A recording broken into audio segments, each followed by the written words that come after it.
Hi, this is Ethan. and this is Lexi. And today, after reviewing the data, studying the research, and considering the needs of employees and the organization, I'm proposing that we formally adopt a structured hybrid work model as our long-term policy. Not just temporary, not just optional, but strategic. Let me explain. First, productivity. One of the biggest concerns leaders have is whether employees actually work as effectively from home. But the research is clear.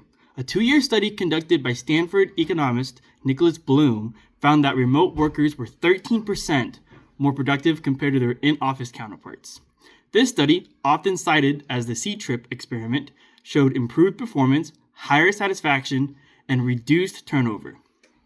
More recently, according to a 2023 report from Gallup, employees who work in hybrid arrangements report higher engagement and significantly lower burnout than those fully on-site. If our goal is performance, retention, and output, the evidence suggests hybrid work supports, not harms, those outcomes. Secondly, cost efficiency. Office space is expensive. Utilities, maintenance, parking, insurance, these costs add up.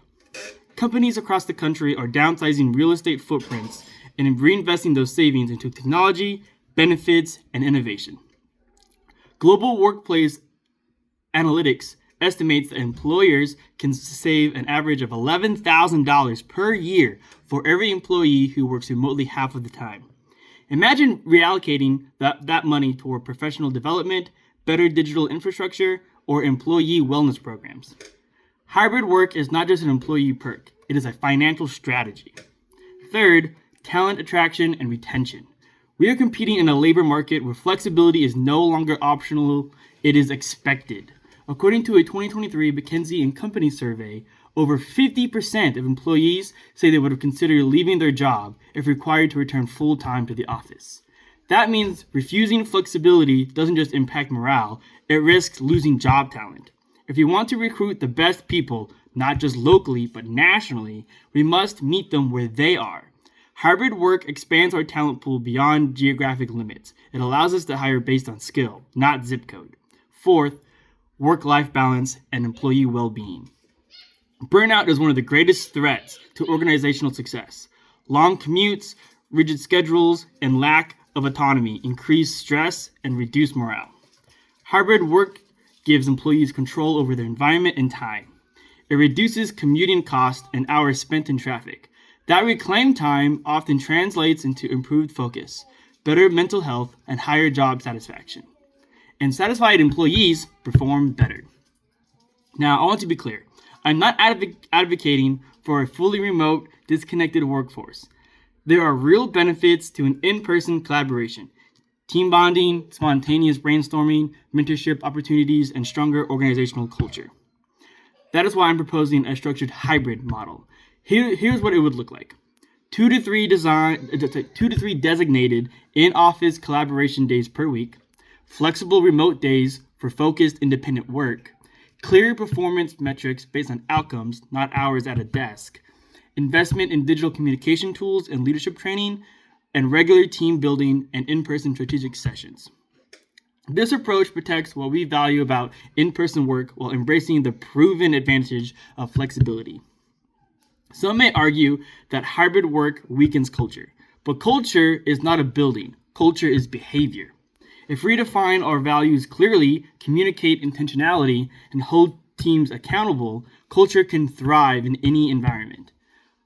Others worry about fairness. What about roles that require physical presence? That is a valid concern.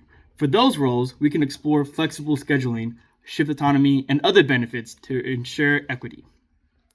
Hybrid does not mean identical, it means adaptable.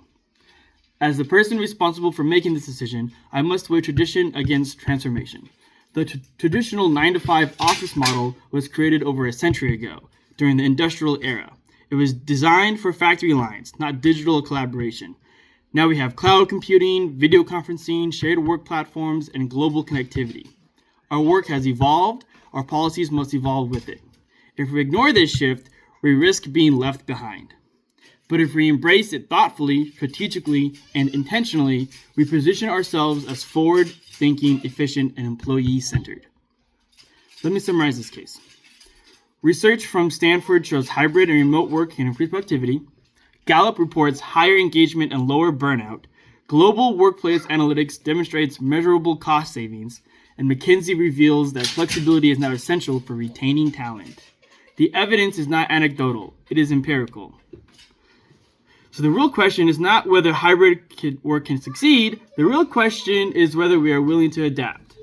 As your leader, my responsibility is to ensure sustainability, profitability, and employee well-being. After reviewing the data, I'm confident that a structured hybrid work model supports all three. Therefore, we will move forward with adopting a hybrid workplace policy beginning next quarter.